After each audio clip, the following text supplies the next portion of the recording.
Hey, it's Monday. It's Dominic D'Angelo. It's Rumor and Innuendo. I'm of adfreeshows.com. I'm of SEScoops.com. And I'm of OneTrueSportTV.com. But I'm here today with Robert Karpelis, WWE Creative _ish.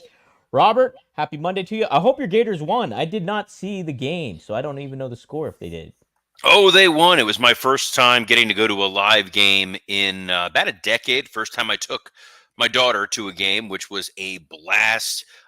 We had a wonderful time. They absolutely annihilated the Kentucky Wildcats, which was Wow. a lot of fun to watch. Fun within the wrestling world story with that is we were sitting there preparing for the game. We were 45-yard line, perfect, great seats, loved it. And who should come walking right in front of me in the row in front of me is Byron Saxton. Wow. Byron Saxton of SmackDown commentary, uh, former Raw commentator, proud Florida Gator. So stopped to say hi, told him who I was. We go back and forth on Twitter quite a bit about Gator football, but never met in person. Could not have been a nicer guy. At first, there was that fear of when somebody acknowledges him. There was that look of like, really, like a fan is here. Like I don't, I just let me. And then once you realize like we were all good.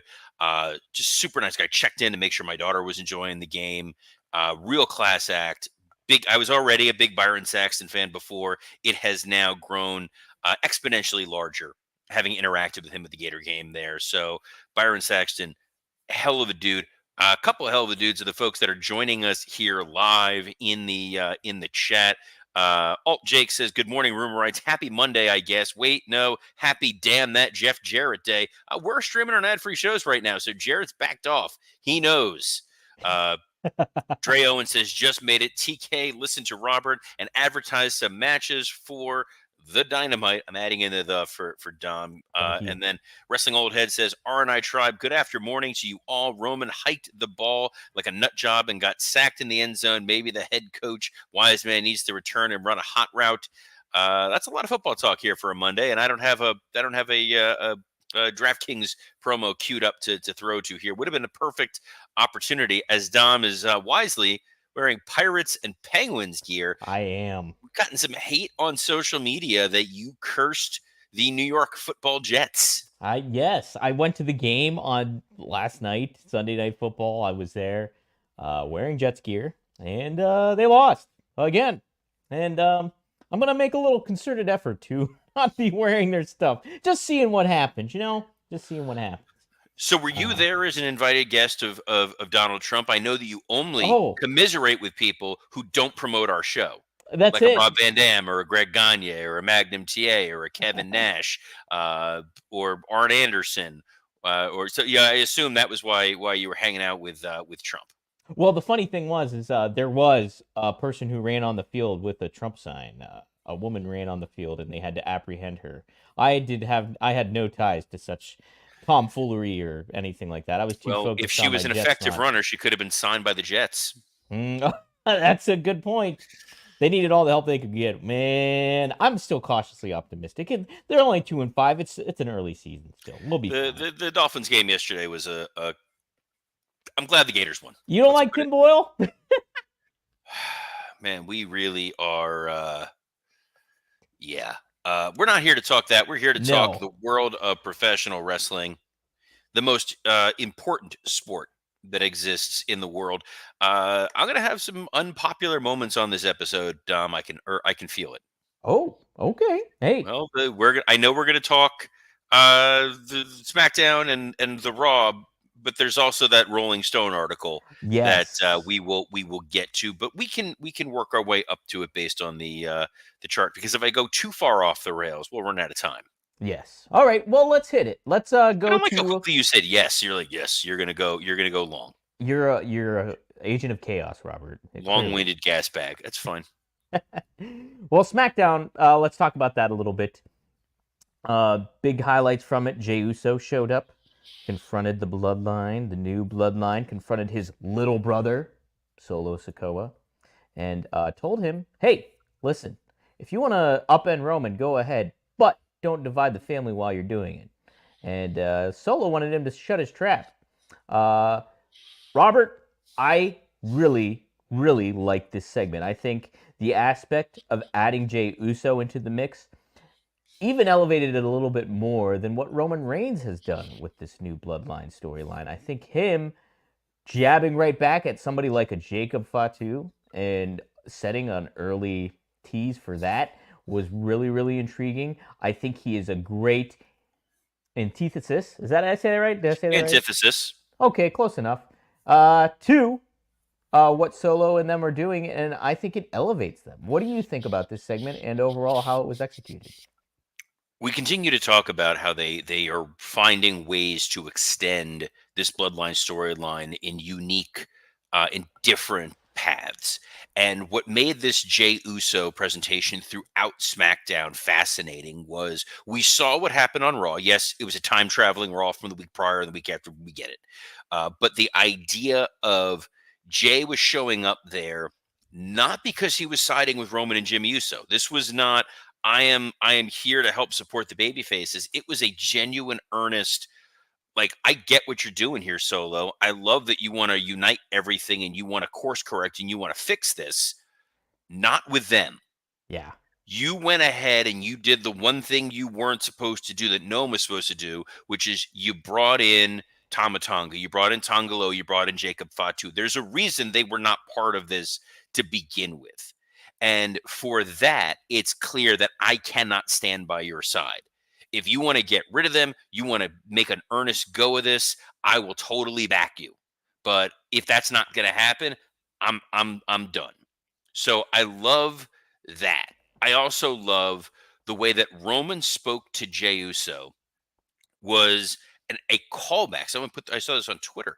Hmm. They had tagged me on it. It was a callback to what Roman and Jey Uso had when they had their prior altercation. And he's like, I don't want you to be the forgotten one. Like, which brother are you? Go out. I want you to go out there and make a name for yourself. So when Roman said, hey, you're an Intercontinental champion, like, I'm proud of you. It was an acknowledgement of the character's motivation all along, which was, I want you to be your own man. Yeah. So I did enjoy that. And I feel like that was sort of the catalyst, the seed for what eventually will lead Jay into Camp Roman. But it makes sense why Jey Uso on Raw would get pulled into this tomfoolery. Absolutely, it does, and it's a very intriguing. We talked about last week, and I kind of consistently have talked about it. How they really need to up the value of Solo Sikoa and the Gorilla's Destiny, and I think indirectly Jey Uso's involvement kind of does that. It did, and I think again leaving Jimmy and Roman beaten down at the end of the show was a good decision. You know, we're not used to seeing Roman consistently vulnerable. We're also not used to seeing Roman concocting a plan and it exploding, which feels like we're building the return of the wise man.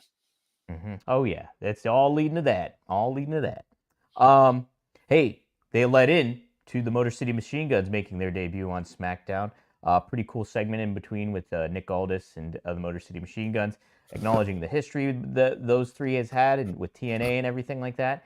And they make their debut in a triple threat tag match and advance to potentially earn the right to fight for those tag team championships. What'd you think of the Motor City Machine Guns debut? Yeah, and how they're setting up a tag division, basically. I'm assuming they'll add the pop in post. It was a little muted when the Motor City Machine Guns came out there. I Mhm. don't quite know where the disconnect was at the moment. People Yeah. had to have known they were going to be arriving, that they were a surprise, that they are a well known team in the world of wrestling. I think that Graves and Barrett on commentary did a fantastic job of explaining, hey, these guys have made names themselves all over the world. These guys are TNA stars. They have this connection to Nick Aldis. This is why they are here. And I said all along, we were going to get DIY Motor City Machine Guns. They're not wasting any time. That's going to be the match that we're going to build to feed one of these groups to the Gorillas of Destiny. Yeah. I really, yeah. To your point, the crowd did not react. I don't even remember where SmackDown was located this week, They but were in Columbia, South Carolina. okay. Don't know if Weird how I knew that as quickly as I did you off the really top did of know my head. that. You really I did know did that. because they were in Greenville the week prior, Oh. and my wife for a few years actually lived in Greenville, so that's why that was apparent to me. I used to be a And I Myrtle was like, Beach man. Look at that. I only know Myrtle Beach from there was an annoying jingle that they used to have. It was a commercial. It used to air on Disney Junior a lot. And watch the kids programming, and they can only advertise certain things on Disney Junior because it's preschool programming, so there's Right. different standards. But you could advertise family travel and tourism. So the Myrtle Beach Time commercial would air 8 to 10 times a day, Oh my God. at least in the little window of time that we would watch in like the hour before preschool when you're watching like Mickey Mouse Clubhouse or Jake and the Neverland Pirates, which featured former WCW champion David Arquette. How about that? Wow. Did not know that. Well, look at That's this. Just going outside the box here with everything.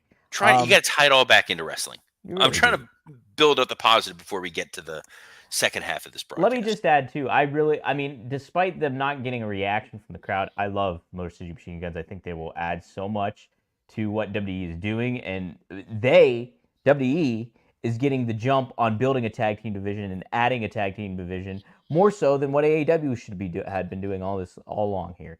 And love their theme music. I think it sets a really cool tone, and maybe teases a little bit what's more to come with wrestling entrance music in WWE moving forward. So. But just liked it. Liked the presentation of them all. It's just a shame that the crowd didn't react the way we wanted them to. I like their old. They used to have pretty good theme music, which I They thought was did. pretty iconic. I kind of feel like this was built like this would have been the Penta and Phoenix spot, Mm-hmm. and Motor City Machine Guns would have been on NXT. But here's where we are. It's accomplished tag teams. No one's going to be mad about having Chris Sabin and Alex Shelley on their roster. So I think these guys are going to really deliver when they're able to, just like DIY.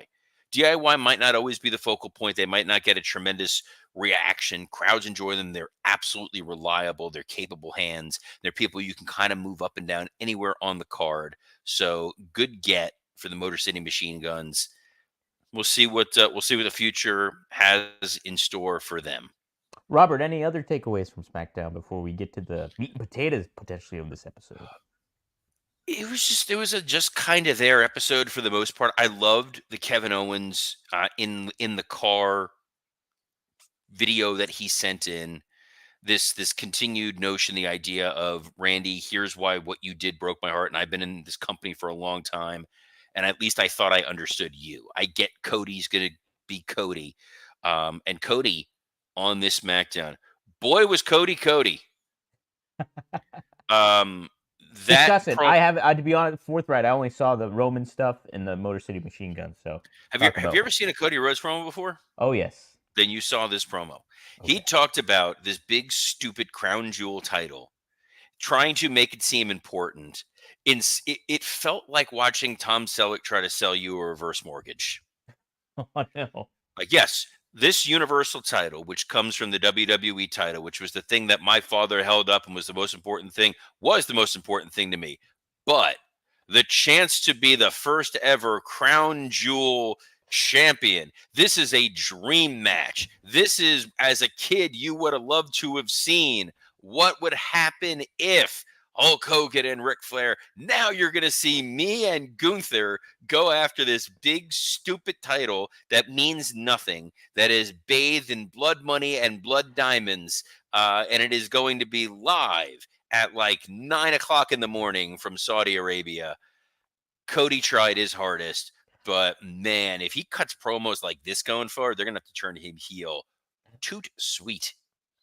My goodness, I know they're put in a tough position by with this deal, but I mean, maybe just don't do the deal. I know you're making a crap ton of money on it, but it does hurt the product in certain ways.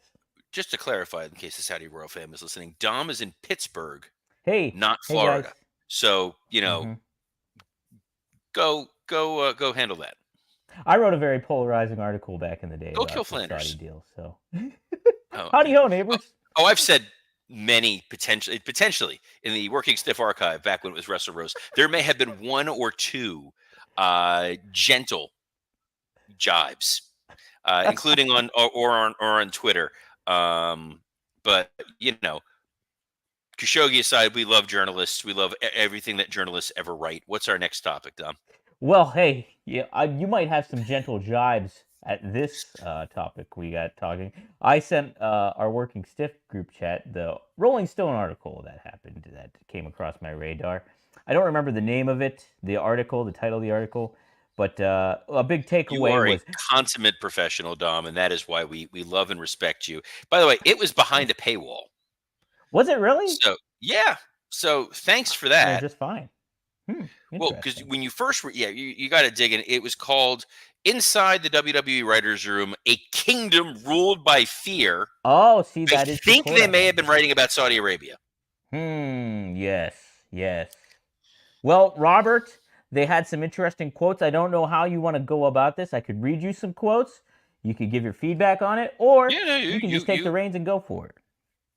no, you're steering this ship, man. I am just here to, I'm just here as on the Lido deck, 3 cocktails Okay. deep, playing with a spider Halloween ring that was on the table from my son's trunk or treat over the weekend. I always like those The spider first of Halloween rings. 4 different trick or treating things these kids go to. This is nonsense. Back in my day, you went once and you just tried to survive. That was it. That was it. Same here. Those Okay, Ninja Turtle well, costumes were not built to be worn more than once when you're like 8. Anyway, nope. what's this article have to say? So, like you said, the title of the article, one former writer did indicate that WE is a kingdom ruled by fear. It is the motivating factor everywhere. Fear. And then a spokesperson for WWE later responded that said, or for Vince McMahon, excuse me, for Vince McMahon, scores of writers could share tales of what an enjoyable, creative, and freewheeling environment the WWE writers' room were. This handful of obviously disgruntled individuals aren't represented as any way of the consensus or of the truth. Another quote that was said by an anonymous writer said, everybody was getting yelled at all the time in the room. It was more saying SHIT than it was humiliating or mean. That was then. Couched as a joke, but it's a nasty joke. The writer adds, if you're being targeted in the room, nobody stands up for you. But that's because if they do, they will get the bullet head too. You don't stick up your head up out of the foxhole for anybody because nobody wants to take a bullet. Let's see what other quote I want to read before moving on. Many anonymous writers claim bear no resemblance to the reality of a writer's room, a spokesperson for McMahon said in a statement. Vince never told people to stand up when he entered the room. That's ludicrous. Also, Sorry. about there was an aspect of them pushing in their chairs. Also, not sneezing. Um, I've heard of the not sneezing before. Never heard of the standing up, and never heard of the pushing in the chairs. Um, then I will add this final quote here, Robert. I think Vince enjoyed the manipulation. He liked changing things. He liked to keeping people on their toes. I genuinely felt like that. This isn't to benefit the show or the storyline. Vince really just enjoys making people squirm. Uh, so there's some interesting quotes from the article. You guys can feel free to read it on your own free will if you would like. But Robert, you were a former WWE. You sat in that writer's room. What can you attest to being truthful, being accurate, or kind of being entertaining in this regard? So the first thing was I saw that Meltzer, whom we love Big and time. respect Dave Meltzer. He had said that, well, I spoke to a former writer and a current writer, and they said, well, they were like, they felt it got off easy. Mm. Yes, which I completely agree. I read this article, and I think I even texted you guys. This is adorable. You did. There's 2 things I want to kind of. There's a part of this article that a former female writer talks about what her experience was, that there were gender based issues, that there were those sorts of elements that I can't obviously speak to. So I'm separating that from the overall complaints of the experience. There Mm-hmm. is no place for racial discrimination, gender discrimination, anything of the like, and this person has filed a lawsuit because of it. The overall tone of this is, the hell do you expect? There's people who came from Hollywood who said, like, well, this is not the experience I had in a union writers room. I worked in sports for many, many years of my professional life. And what I have always told people is there's conversations that happen around civilians and there's conversations that happen in the athletic sphere. Yes. So when I worked in hockey, there were conversations I heard privy to in the room, what have you, with coaches, GMs, players, management that would terrify you. I mean, language that doesn't belong anywhere, uh, uh, intent behind that language to hurt, to bully, racially insensitive comments, gender insensitive comments, sexuality insensitive comments in professional sports. It's sort of the nature of the beast. When you're in corporate meetings, that is not where that is appropriate. When you are around civilians. When I was at the WWE and we were in more professional corporate environments and corporate meetings, as my sunburn comes forward here from being out in the sun for 2 days, you didn't hear that. When it was, a company-wide meeting or a big production meeting, they were handled the same as if any other place, and I've worked in other places for production and all that. When you're in the writer's room and you're in the belly of the beast and you're in there with Vince, it is very much a locker room atmosphere. It is, I was told on my job interview, it is tackle football on concrete. That is the expect. They make it clear. It is a rough room. It is a rough place to be. There is going to be language. There is going to be demands on people. And if you can't handle that, this is not the environment for you to be in from day one. So they were never hiding the ball. I am, from what I have been told from folks who work at Saturday Night Live, there is the same kind of kill or be killed, cutthroat environment. Lorne can be a different type of, can cut you to the quick. Mm-hmm. Vince is blustery. Sometimes, and I'll ask when people always like them, like part of it's like when Vince is yelling, on the one hand, it's like, oh no, we're all going to get fired. On the other hand, it's Mr. McMahon yelling at us. This is kind of fun. Like Yeah. it's the same tone as when he's yelling at Austin. Yeah. So you kind of have to balance that a little bit. In any sort of creative environment, you're going to run into people who behave and act like this. And then there's the matter of like, is this right or is this wrong? In pro wrestling, we had what I would have assumed was a very sterilized version of what it used to be. Could you We imagine? would hear Jeez. stories of guys that needed to keep loaded firearms on them when working with talent because of issues. I had been told stories of certain promoters who needed to hire Samoans on the roster just to protect them. I I believe was it. told by one promoter I worked with, whose name is he's like, you got to have a Samoan on the roster in case something goes wrong, and he's got to go crack skulls. Like that's the world you're living in. It's a carny show. Yes. The people who want to sit there and say, well, Vince got mad that we changed something, and that one change is what led to me getting fired. Yeah, you're disposable. No one is permanent. If they could replace Vince Russo, if they could replace Pat Patterson, if they could replace Bruce Pritchard, they sure as hell can replace you.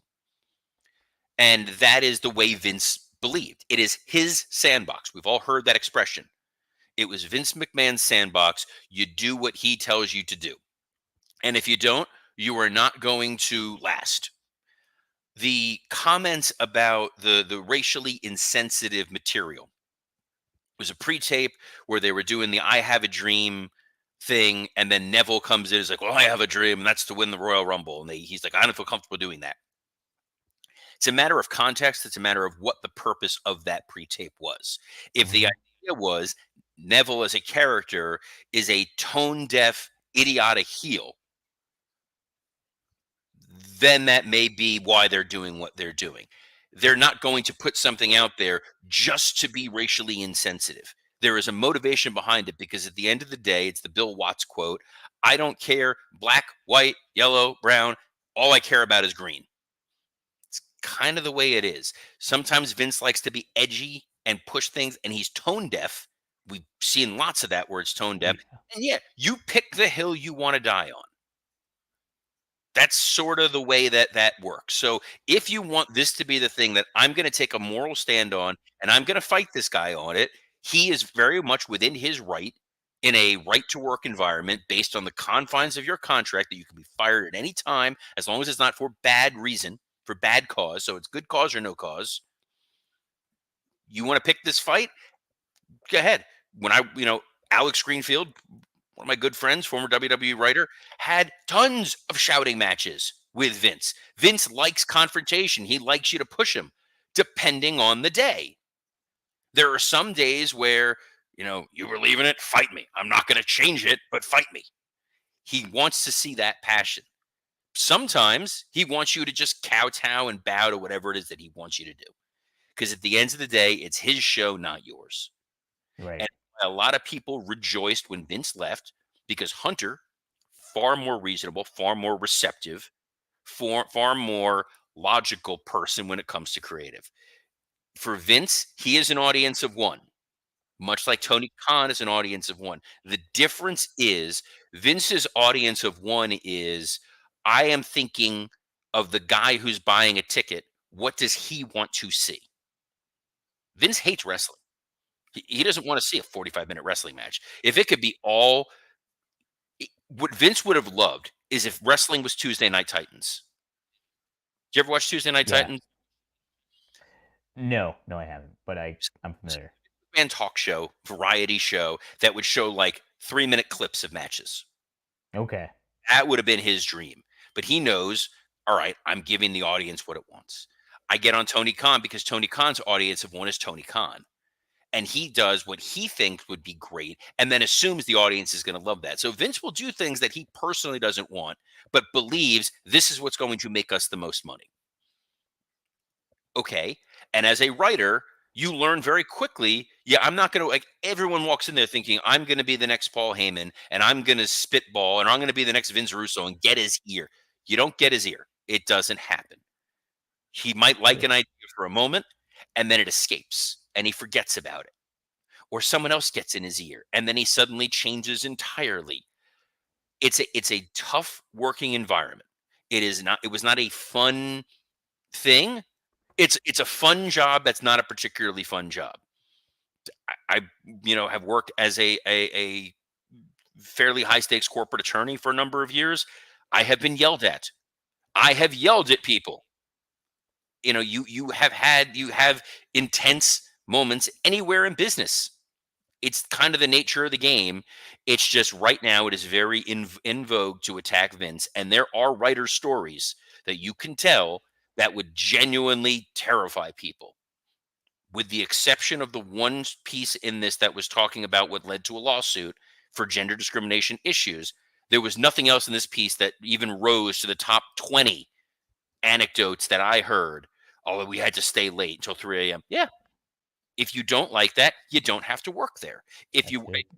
Larry David, Saturday Night Live story is what comes to mind.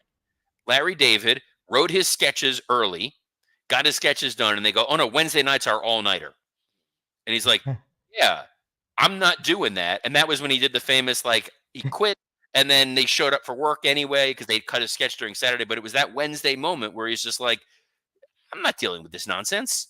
There are plenty of writers who just don't want to deal with that nonsense. And they go, this is not a life for me. I knew moment one, this was not a long-term job. Mm-hmm. Cannot have a wife and kids and a family when you are on the road 52 weeks a year and you're working 7 days a week and you're expected on call nonstop. Yeah. It's just not practical. Mm-mm. But there are plenty of people who they're more than happy to do whatever it takes to make that work. And more power. Ed Koski's still there after all these decades. Like, bless his heart. He has seen the wars. Yeah, absolutely, yes. And even how long were you there for again, Robert? What was your tenure? Overall in the company, it was brief, but a year and a half. Okay, and I was going. I knew I was going to law school regardless. Mm-hmm. I had a start date, so I was Yeah. going there with the idea of I'm going to be here until I leave for law school. Well, So I was not looking at it like I'm going to spend 20, 30 years in WWE. It was kind of like, this is going to be fun. This is going to be a little bit of fantasy camp. I'm going to give it my all and get tremendous work experience. And then I'm going to move on and do something else and occasionally do podcasts with people of varying talents, which is kind of the way Dom always operates, since he does a variety of podcasts with a variety of people of a number of different talents. Hey, that's correct. I do a show. It's called One of a Kind with RVD. And if you're not familiar, that's Rob Van Dam. Every Monday, it drops in the morning at 4:20 a.m. on RVDTV.com. The new episode is up now. Rob talks about what is it? A superstar is versus a wrestler. We talk about Karrion Kross. We talk about a funny moment where he was at a ball and he had three wingmen and William Regal, Chris Benoit, and Arn Anderson.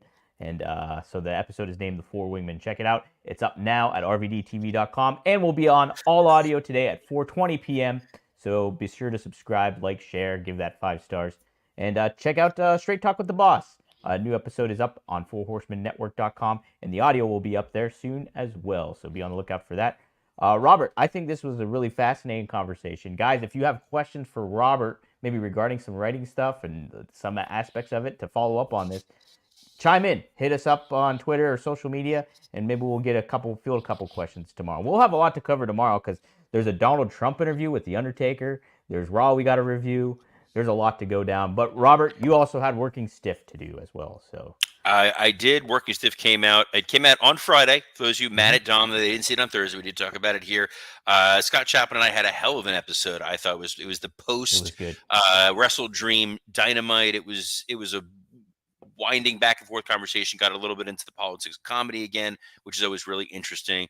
Russian literature. We just had a grand old time. That's available wherever you get podcasts. Same place you can get the audio version of this show. Working Stiff. This is Rumor and Innuendo. That's Working Stiff. But this show, Rumor and Innuendo, is available every Monday through Friday live, noon Eastern, on a plethora of platforms. Take that, Jeff Jarrett, including the WWE Creative _ish X account, the SE Scoops X account, and on YouTube. Working Stiff, ad-free shows, and Rumor and Innuendo. This was a packed episode. So on behalf of the man who single-handedly destroyed Aaron Rodgers, Dominic D'Angelo, I'm Robert Karpelis. Best of luck in your future endeavors. I'm sorry, fellow Jets fans. Next week we'll be